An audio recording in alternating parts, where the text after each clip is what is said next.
Get out! My son's voice was so cold that I felt the words like ice shards in my chest, right there in front of 200 guests, with the wedding cake still waiting to be cut. His eyes, my own eyes reflected back at me, were unfamiliar, hardened into something I'd never seen before. "You don't belong here," he added, each syllable precise and devastating. I stood frozen in my tailored suit, the same one I'd spent 3 paychecks on because I wanted to look worthy of standing beside him on his special day. The murmurs around us swelled like an approaching tide. Someone gasped. A champagne glass shattered somewhere to my left.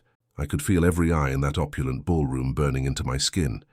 Skin that had grown thicker over decades of fighting for respect in boardrooms where men like me weren't supposed to have a voice, yet suddenly felt paper-thin under my son's gaze. "Marcus, honey, maybe we should—" His new wife, Elise, touched his arm gently. Her wedding dress caught the light. Thousands of crystals reflecting like stars against the cream silk. Beautiful. Expensive. Everything I'd tried to give him. "No." Marcus cut her off without looking away from me. "I told you I didn't want him here. I told everyone." I swallowed hard, tasting the bitterness of the expensive champagne I'd just toasted them with. My hands trembled slightly, and I forced them still by my sides. Dignity. Always maintain your dignity. My own father's words echoed through decades. "Son," I started, keeping my voice low, controlled. "Whatever I've done—" "Don't call me that," he snapped. "Not today. Not after what I found out."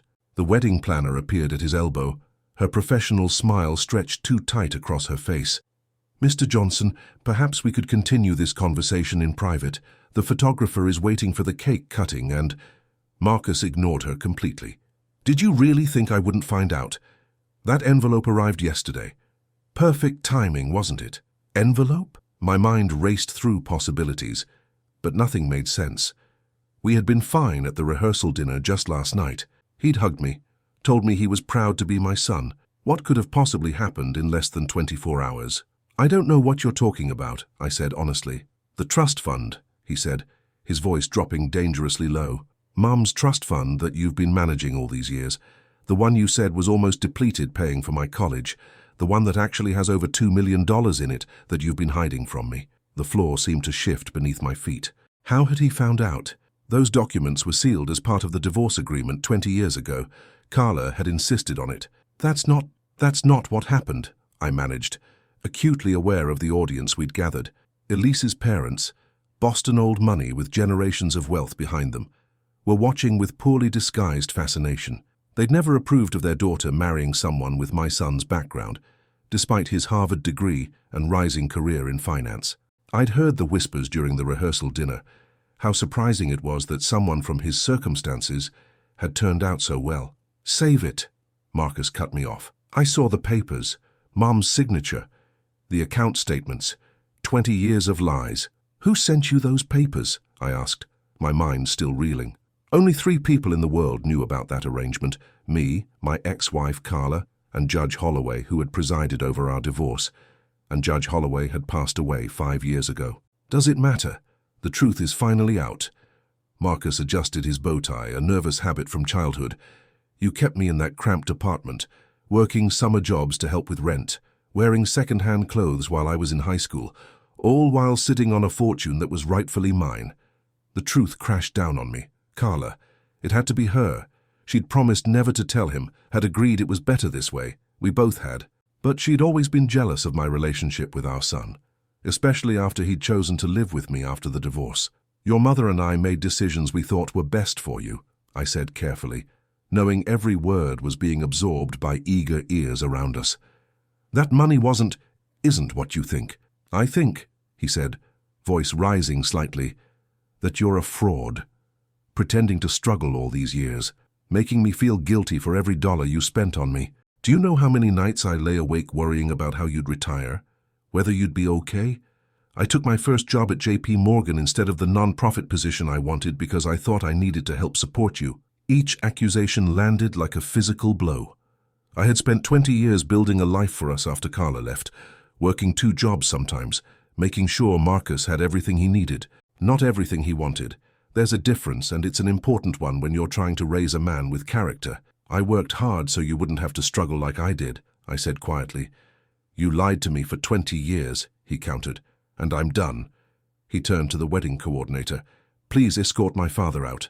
The celebration will continue without him." The young woman looked horrified at being put in this position, but nodded professionally. Two security guards I hadn't noticed before materialized at my sides. When had Marcus arranged for security? Had he planned this public humiliation all along? I looked around the room, at all the faces watching this spectacle with morbid fascination. Elise's father seemed almost pleased. Her mother was whispering furiously behind her hand to another woman in an expensive dress. Marcus's friends from college stood awkwardly, some looking away in embarrassment, others openly staring.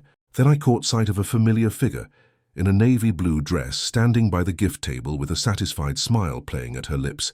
Carla, my ex-wife. She'd aged well, her hair now elegantly silver instead of the deep brown I remembered. Our eyes met across the room, and she raised her champagne glass slightly in my direction, a silent toast to her victory.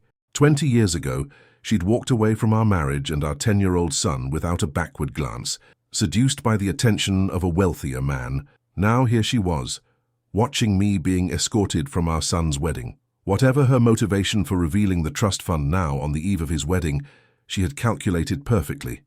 Maximum damage, maximum humiliation. "Sir," one of the security guards said quietly, "please come with us." I straightened my shoulders and nodded once. I would not be dragged out. I would walk with the same dignity I'd tried to instill in my son. As I moved toward the exit, guests parted like the Red Sea. I caught fragments of whispered conversations. Always thought there was something off about him. Wonder what else he's been hiding. Poor Marcus, on his wedding day of all days. The guards led me through the hotel's opulent lobby, past guests in evening wear, who stared curiously at the spectacle of a man in a tuxedo being escorted out by security.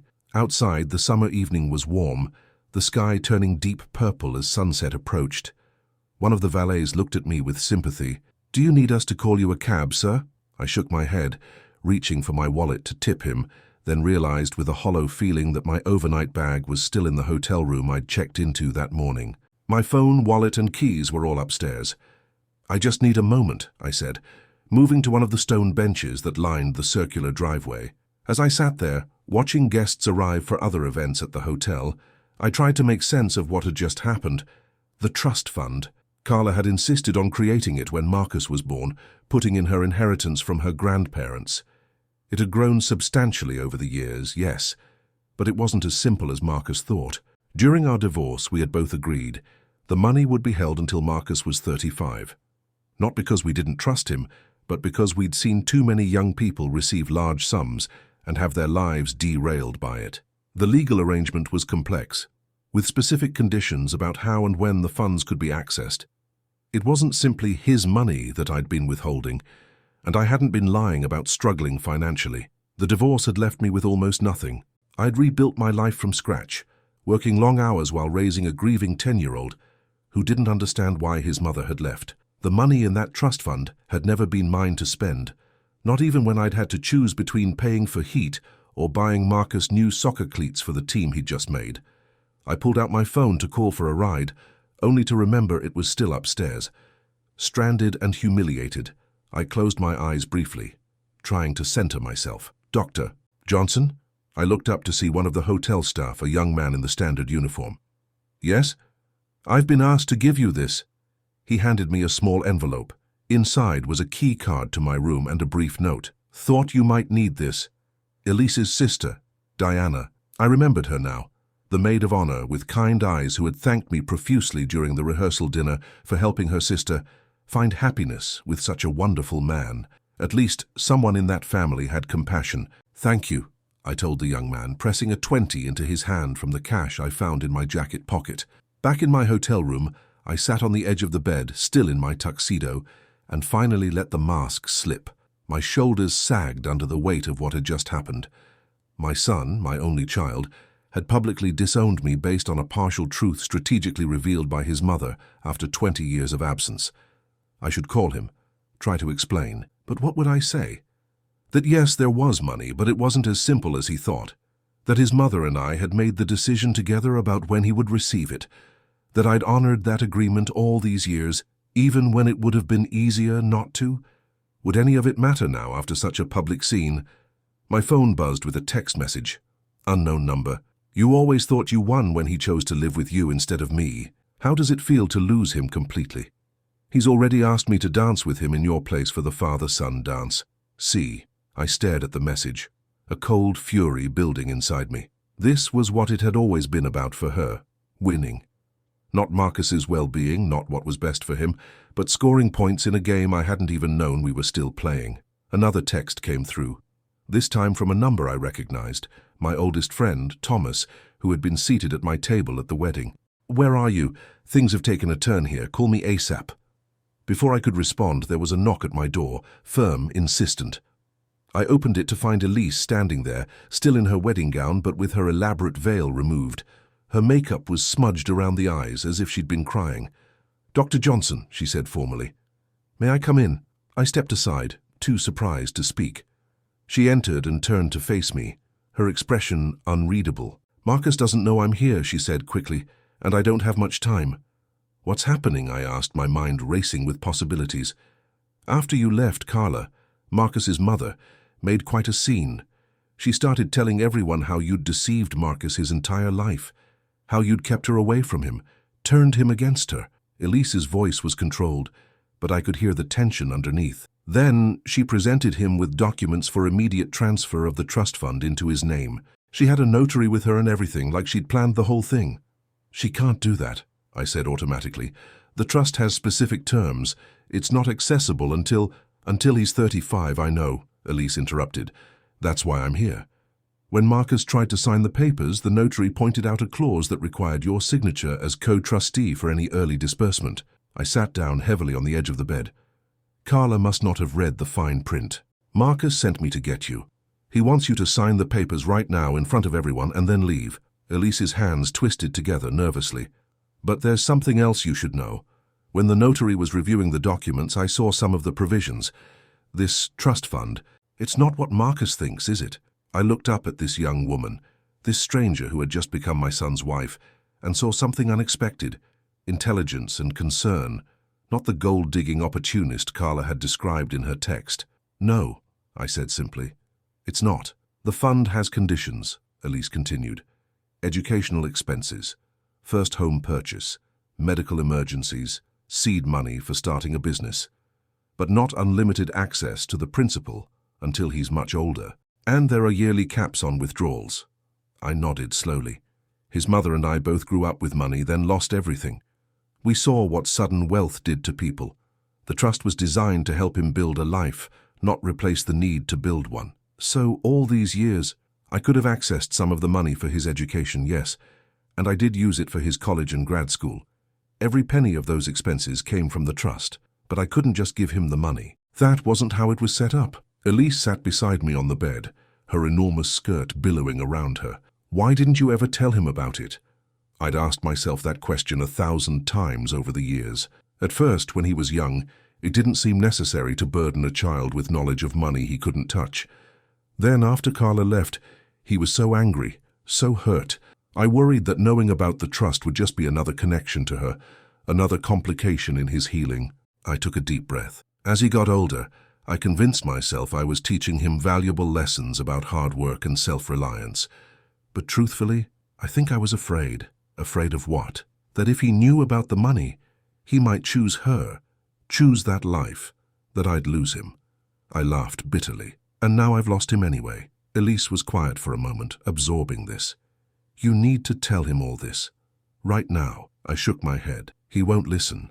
You saw him." "Maybe not," she admitted. "But I'm not bringing you down there just to humiliate you further.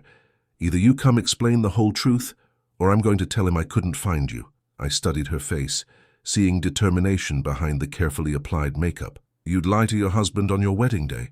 "I'd prevent him from making a terrible mistake based on incomplete information," she corrected me. "That's what partnership is about." Before I could respond, my phone buzzed again with another text from Thomas. "Urgent. Carla making scene. Legal papers. Marcus looking for you." I showed it to Elise, who nodded grimly. "She's gotten everyone on her side already.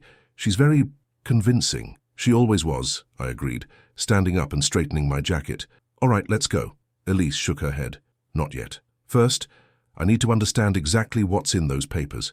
If you're going back into that lion's den, you need to be fully armed with the truth. For the next 10 minutes, I gave her a crash course in the structure of the trust, explaining the specific provisions, the reasoning behind them, and most importantly, the letter that accompanied the legal documents, a letter from both Carla and me to Marcus, to be given to him on his 35th birthday, explaining why we had structured his inheritance this way. She's counting on the fact that no one down there will read the fine print, I concluded, including Marcus. Elise nodded thoughtfully. One more thing. Why didn't you use the trust money to live more comfortably yourselves? The trustee fees alone would have made a difference in your lifestyle. I smiled faintly, because I wanted him to know the value of money, of work.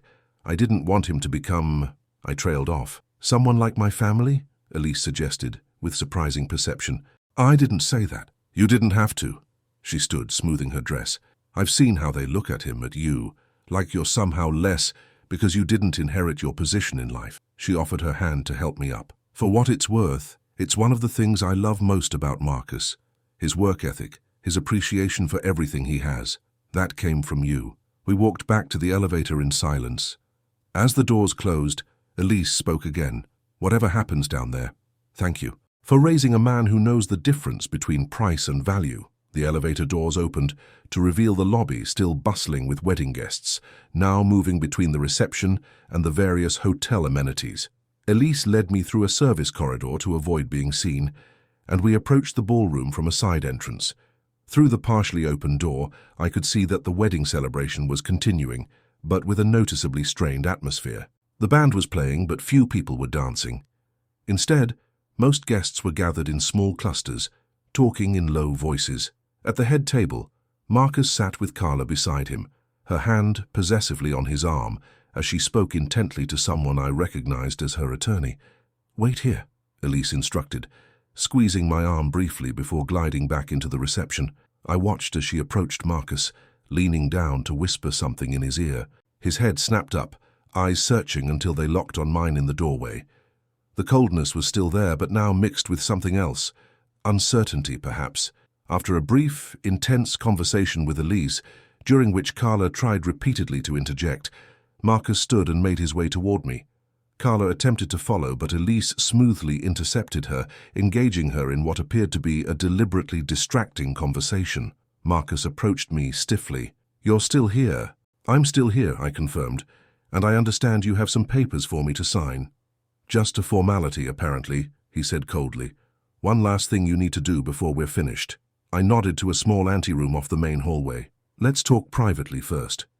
"There's nothing to talk about. Either sign the papers releasing my trust fund, or I'll contest the entire arrangement in court." "You're a financial analyst, Marcus," I said quietly. "Have you actually read the trust documents, all of them?" A flicker of uncertainty crossed his face. "I've seen enough." "No, you haven't. Because if you had, you'd know that what your mother told you is only part of the story."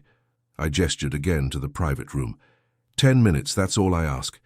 Then if you still want me gone, I'll sign whatever you want and you'll never have to see me again." He hesitated, then nodded curtly, following me into the small meeting room. Once inside, I closed the door and faced my son. "The trust fund exists," I began without preamble. "It was created before you were born, with money from your mother's family. Currently, it's worth about $2.4 million. Marcus's jaw tightened. "So you admit you lied to me?" "I never told you it didn't exist. I just didn't tell you about it." "Same thing," he snapped. "No, it's not. And if you'll stop interrupting, I'll explain why." I held his gaze steadily until he gave a short nod. "The trust was created with specific terms, agreed upon by both your mother and me. Terms that cannot be changed without both of our signatures. Terms that were designed to help you build a life, not just hand you a fortune." I leaned against the conference table. "It stipulates that the funds can be used for education," which they were. Every penny of your Harvard undergraduate and MBA was paid from that trust. It allows for assistance with purchasing a first home, medical emergencies, or seed money to start a business, but it explicitly prevents full access to the principal until you turn 35. Marcus frowned. "Why would you do that? It's my inheritance." "Because inheritance without responsibility becomes a burden, not a blessing." I sighed. "Your mother and I both came from wealthy families. We both watched friends and relatives receive large sums of money young and have their ambition, their sense of purpose destroyed by it. We wanted better for you, so you decided to lie to me instead. Let me believe we were struggling when we weren't. We were struggling, I corrected him. The trust money wasn't for me, Marcus. I never took a penny from it except the minimal trustee fees allowed by law. Everything I earned. Everything we had because I worked for it. But you let me believe I let you believe that hard work matters, that you aren't entitled to an easy life just because your grandparents were lucky in theirs. I felt 20 years of pent-up explanations finally breaking free.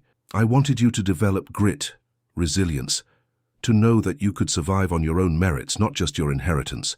Marcus paced the small room, his expression conflicted. You should have told me. I had a right to know. Perhaps, I acknowledged. But we made the decision we thought was best at the time, both of us. Your mother agreed to everything, the structure of the trust, the timing of when you'd learn about it, all of it. He stopped pacing. Then why is she acting like you hid this from her too? She said you wrestled control of the trust after the divorce. I laughed without humor. Is that what she told you? Marcus, your mother walked out on both of us when you were 10 years old. She's seen you exactly 8 times in 20 years. Did you ever wonder why she suddenly took an interest in your wedding? A flash of hurt crossed his face before he masked it. She said she regretted staying away, that you made it difficult for her to be involved. That's a convenient rewriting of history, I said gently. The truth is, she left us for Bradley Thorne. Yes, that Bradley Thorne, the real estate developer. When his empire collapsed in the recession and he went to prison for fraud, she lost everything. That was 12 years ago. She hasn't contacted us once in all that time, not even when you graduated from Harvard, an event I invited her to, by the way. Marcus sank into one of the conference chairs. How do I know you're telling the truth now? After all these years of secrets? Instead of answering, I pulled out my phone and opened my email. When you were 17, you asked me why your mother never came to your high school graduation. Do you remember what I told you? You said she was overseas and couldn't make it back in time, he said slowly. I lied, I admitted, to protect you from the truth. I handed him my phone, showing an email from Carla dated exactly 10 years ago. She was in Saint-Tropez with her new boyfriend. She said, and I quote, "Graduation ceremonies are boring, and Marcus won't even notice I'm not there. He has you, doesn't he?" Marcus read the email, his face paling. This could be fake, he said, but there was doubt in his voice. I have 10 years of similar emails, Marcus. Each time she had an excuse why she couldn't see you, couldn't call, couldn't be bothered to be a mother. I took the phone back. What I don't have is a single instance of me preventing her from being in your life. Then why is she here now? He asked, confusion evident in his voice. Because you're 30 now. In 5 years, you gain full control of the trust, but there's an escape clause. If both trustees agree, the funds can be released early. I looked at him steadily. She's broke, Marcus. Has been for years. And you just married into one of Boston's wealthiest families. Do the math. He stood abruptly, shaking his head. No, she wouldn't. She's my mother. Yes, she is. And I've spent 20 years trying to make up for her absence, trying to be both parents to you. My voice caught slightly. I may have made mistakes, but everything I did was to give you the best chance at a good life.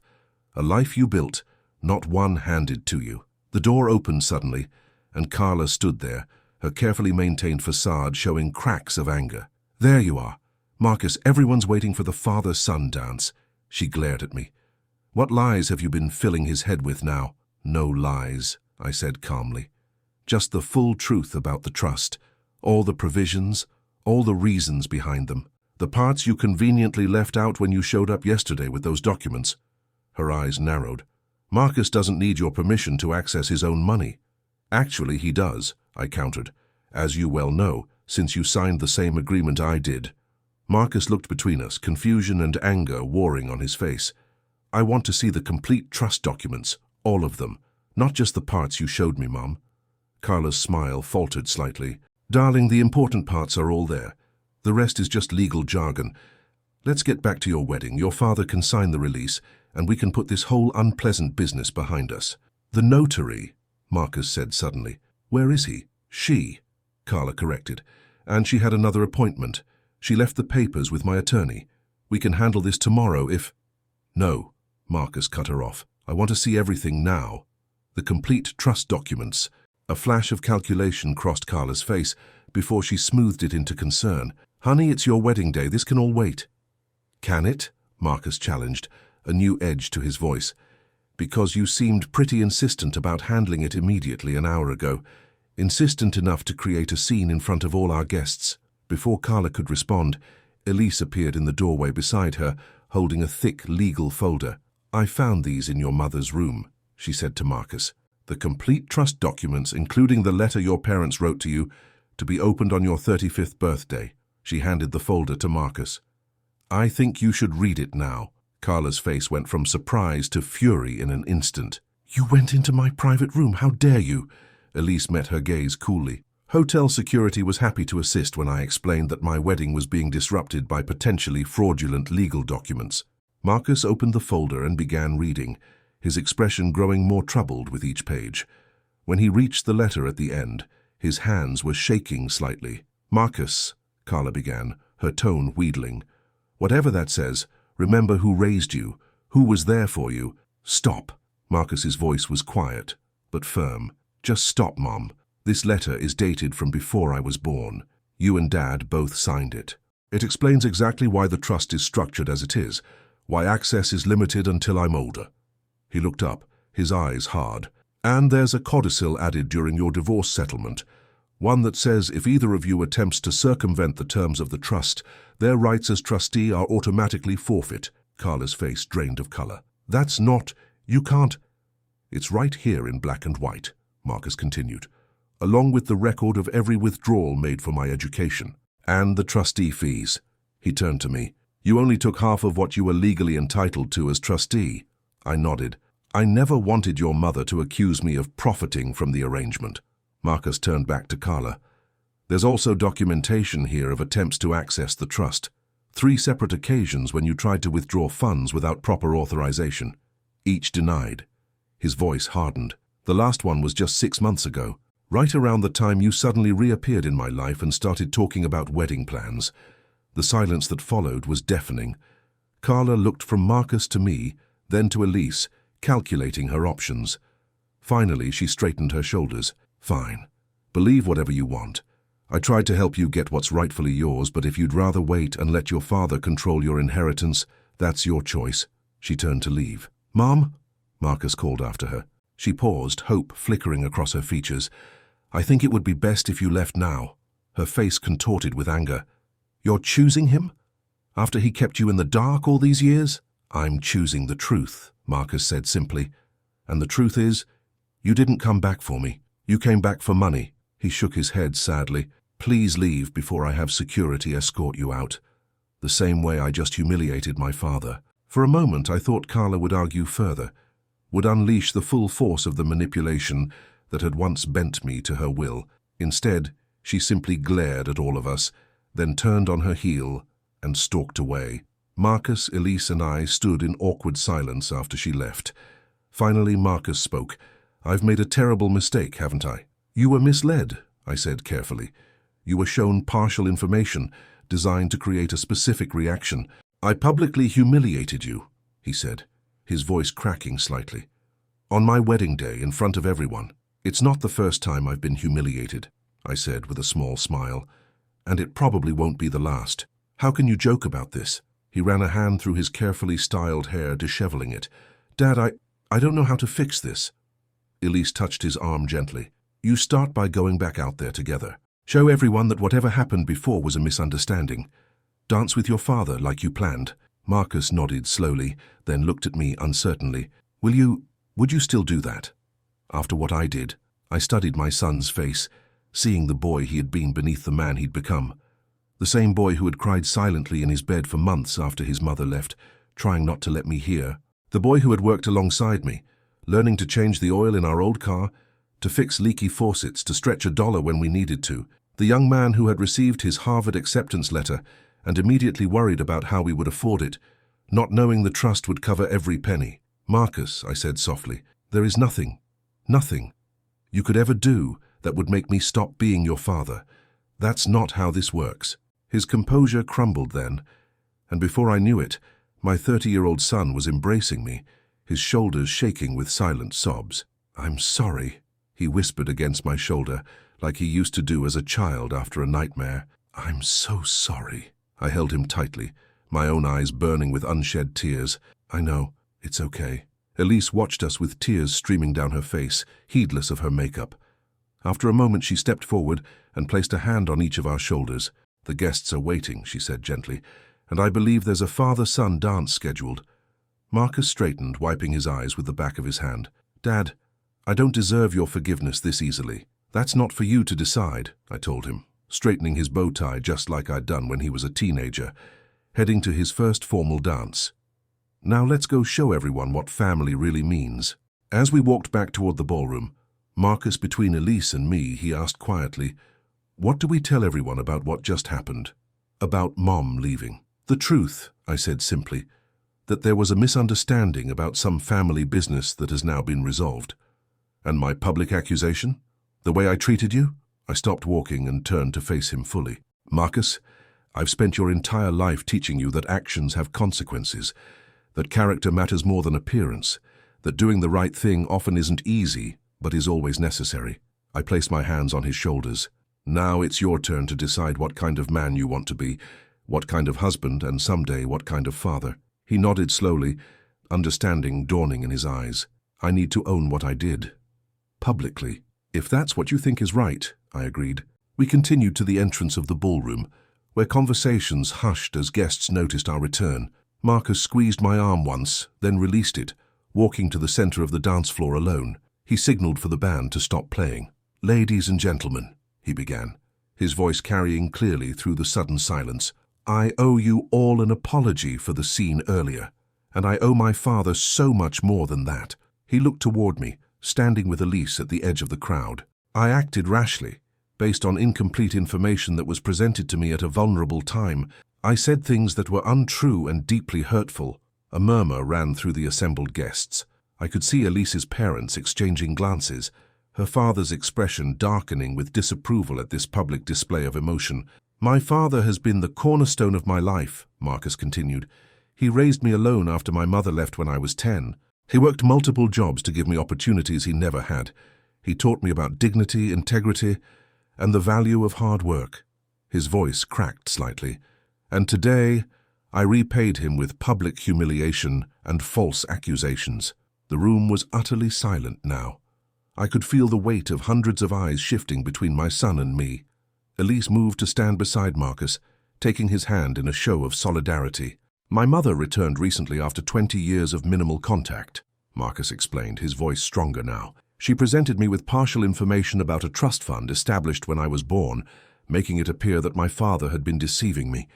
I reacted without seeking the full truth, without giving the man who raised me the benefit of even a moment's doubt. I watched my son standing there, vulnerable yet resolute, owning his mistake in front of everyone. Pride swelled in my chest, momentarily eclipsing the hurt of what had happened earlier. "The truth," Marcus continued, "is that both my parents established this trust with specific conditions meant to ensure I developed character and self-reliance before accessing a significant inheritance. My father honored those conditions meticulously, even when it meant watching me struggle through college jobs and worry about money." He looked directly at me. He could have told me about the trust at any time, could have made his own life easier by accessing those funds. Instead, he chose to teach me the values that have shaped who I am today. Elise squeezed his hand, smiling encouragingly. "So," Marcus concluded, "if you'll all bear with us for one more awkward moment in what has already been an unconventional wedding reception, I'd like to ask my father to join me for our dance." "Dad?" He held out his hand toward me, an invitation and a plea for forgiveness in one gesture. I stepped forward onto the dance floor, aware of the murmurs and whispers around us, but focused only on my son. As I reached him, he surprised me by dropping to one knee, his head bowed. "Dad," he said, his voice barely audible to the crowd but clear to me, "I am so sorry. Please forgive me." The room collectively held its breath. I was aware of cameras flashing, of Elise wiping tears from her cheeks, of her father's expression of distaste at what he surely saw as excessive emotion. None of it mattered. I reached down and raised my son to his feet, embracing him tightly. "There's nothing to forgive," I whispered. "Nothing. The band, sensing their cue, began to play the song we had chosen weeks ago, Louis Armstrong's What a Wonderful World. As we moved into the traditional father-son dance, I could feel the tension in the room dissipate, replaced by a different kind of energy. Some guests wiped away tears, others smiled softly. A few still looked confused by the rapid turn of events. "I should have trusted you," Marcus said quietly as we danced. "After everything, I should have at least asked you about it first." "Your mother has always been persuasive," I replied, "and she caught you at a vulnerable time. That's no excuse." "No, it's not," I agreed, "but it is a reason. We all make mistakes, son. What matters is how we handle them afterward." As the song ended, guests applauded politely, and Marcus stepped back to rejoin his bride. Elise immediately embraced me, whispering, "Thank you for raising such a good man," before turning to join Marcus for their next dance. I made my way to the side of the room, where Thomas waited with a glass of scotch. "Quite the dramatic evening," he observed, handing me the drink. I took a grateful sip. Not exactly how I pictured my son's wedding going. Carla always did know how to make an entrance and an exit. Thomas had known us both since college, had been there through the divorce and aftermath. "She left about 10 minutes ago, if you're wondering. Called a car and departed with that attorney of hers. Looked furious. I'm sure we haven't heard the last of her." I sighed. Thomas studied me over his glass. "You okay?" "I will be." I watched as Marcus and Elise moved across the dance floor, her elaborate gown shimmering under the lights, his face alight with love as he gazed at her. "He's happy. That's what matters. And the trust. Think he's still angry about that?" I shook my head. "I don't think so. Once he read the full documents, he understood why we set it up that way." I smiled faintly. "In fact, after reading our letter, he told me he wants to establish something similar for his own children someday. Speaking of which," Thomas nodded toward Elise's parents, who were approaching us with determined expressions. "Incoming." Gerald and Margaret Whitfield stopped before me, their posture stiff with old money formality. Gerald spoke first, his Boston Brahmin accent pronounced. "Dr. Johnson, this evening has been unconventional." "That's one word for it," I acknowledged, bracing myself for whatever condescension was coming. Margaret surprised me by speaking next. "Our daughter tells us we've misjudged you, that you intentionally raised Marcus with financial constraints to build his character, despite having access to a trust fund that could have made your lives much easier." I nodded cautiously. "That's essentially correct." Gerald cleared his throat. "When Elise first brought Marcus home, we were concerned about his background. We've seen too many young men pursue our daughter for her family connections." "Or her trust fund," I suggested mildly. Margaret had the grace to look embarrassed. "Yes, that too. But watching him tonight," Gerald continued, "how he handled this situation, how he took responsibility publicly for his mistake, that showed remarkable character." "Yes," I agreed, my eyes finding my son across the room. "It did. We owe you an apology," Margaret said formally, "for our assumptions and our behavior at the rehearsal dinner. It seems we have more in common than we realized. A desire to raise children with values beyond their financial circumstances." I studied them carefully, seeing past the designer clothes and carefully maintained appearances to the parents beneath. Parents who, like me, ultimately wanted the best for their child. "No apology necessary," I said finally. "We're family now. Let's start fresh." Gerald nodded, extending his hand. "Indeed we are. Welcome to the family, Dr. Johnson." As they moved away to speak with other guests, Thomas raised his eyebrows. "Well, that was unexpected. Tonight seems to be full of surprises," I agreed, finishing my scotch. The rest of the evening passed in a blur of traditional wedding moments, the cake cutting, the bouquet toss, the final dances. Throughout it all, Marcus kept finding reasons to include me, to publicly demonstrate that whatever rift had occurred earlier was now healed. Each gesture touched me deeply, though I tried not to show how much they meant. Near midnight, as the reception wound down, Marcus and Elise prepared to leave for their honeymoon. As guests lined up with sparklers for their exit, Marcus pulled me aside for one final private moment. "Dad, there's something else we need to discuss about the trust," he began, his expression serious. My heart sank slightly. Perhaps he was still harboring resentment after all. "I've been thinking," he continued. "Those trustee fees you've been taking, half of what you're entitled to, that stops now." "Marcus, I don't need—" "From now on," he interrupted firmly, "you're taking the full amount, and we're adding a provision for your retirement. Elise and I already discussed it. Her family has excellent estate attorneys who can draw up the paperwork. I stared at him, speechless. You spent 20 years putting me first, Marcus said quietly, making sure I had what I needed, even when it meant you went without. That ends today. Son, that's not necessary. I have my pension, my savings. This isn't a negotiation, Dad. His tone was gentle but firm. Consider it compensation for 2 decades of single parenting. A smile tugged at his lips. Besides, I'm a financial analyst with a Harvard MBA. Trust me when I say this is a sound investment decision. Before I could argue further, Elise appeared, radiant despite the late hour. They're ready for us, she told Marcus, then turned to me. Did he tell you about our trust amendment idea? He did, I confirmed. And it's very generous, but nothing, she cut in smoothly. It's happening. The paperwork will be ready when we return from our honeymoon. She kissed my cheek. Thank you for everything today. I couldn't have asked for a better father-in-law. As they prepared to make their grand exit, Marcus embraced me one final time. I love you, Dad, he whispered fiercely. Everything I am, everything good in me came from you. I held him tightly, memories flashing through my mind. His first steps, his kindergarten graduation, the nights I'd sat beside his bed until he fell asleep after his mother left, his high school valedictorian speech, his college acceptance, and now his wedding day with all its unexpected drama and reconciliation. I love you too, son, I said simply, more than you'll ever know. They departed in a shower of sparklers and cheers, off to begin their married life together. I stood watching until their car disappeared from sight, then turned back to the now emptying ballroom. Thomas approached with our coats. Need a ride back to your place? He offered. I shook my head. I think I'll stay here tonight after all. My room's already paid for. Quite a day, Thomas commented as we walked toward the elevators. Quite a day, I agreed. Later, alone in my hotel room, I removed my bow tie and jacket. Feeling the weight of emotional exhaustion settle over me, I sat on the edge of the bed, replaying the day's events, the devastating public humiliation followed by an equally public redemption, the return and departure of Carla, the unexpected respect from the Whitfields, and most importantly, the knowledge that the bond between my son and me, tested today as never before, had emerged stronger than ever. My phone buzzed with a text message from Marcus. Made it to the hotel, just wanted to say thank you again. For everything. Love you. I smiled as I typed back. Love you too. Always have.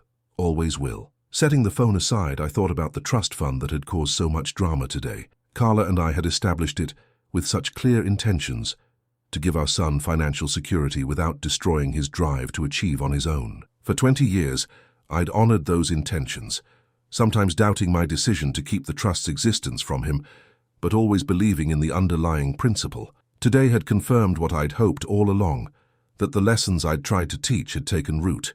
Marcus had grown into a man who valued honesty, who could admit when he was wrong, who understood that character matters more than wealth. As I finally lay down to sleep, I found myself oddly grateful for today's chaos. It had burned away pretenses and forced truths into the open. It had tested bonds and found them strong, and it had shown me, beyond any doubt, that despite my mistakes and imperfections, I had succeeded in the one thing that mattered most, raising a son who knew the difference between price and value. My own father used to tell me, a man's true wealth is measured by what remains when he loses everything else. Today I'd briefly lost my son's trust and respect, only to have it returned to me tenfold. By that measure, I was the richest man in the world. When Marcus had publicly knelt before me on that dance floor, seeking forgiveness, I'd seen more than just my adult son. I'd seen the culmination of countless small moments, teaching him to ride a bike, helping with homework, discussing his heartbreaks and dreams, showing him how to shave, how to change a tire, how to be a man of integrity even when it was difficult. Those moments, more than any trust fund, were his true inheritance, and watching him today I knew he'd received it in full. I drifted off to sleep with a profound sense of peace, knowing that whatever challenges tomorrow might bring, the foundation we'd built together would stand firm. The wedding that had almost become a disaster had instead become a powerful affirmation of what family truly means. Not the family you're born into, but the one you build through love, sacrifice, and unwavering commitment through both the darkest and brightest moments life offers.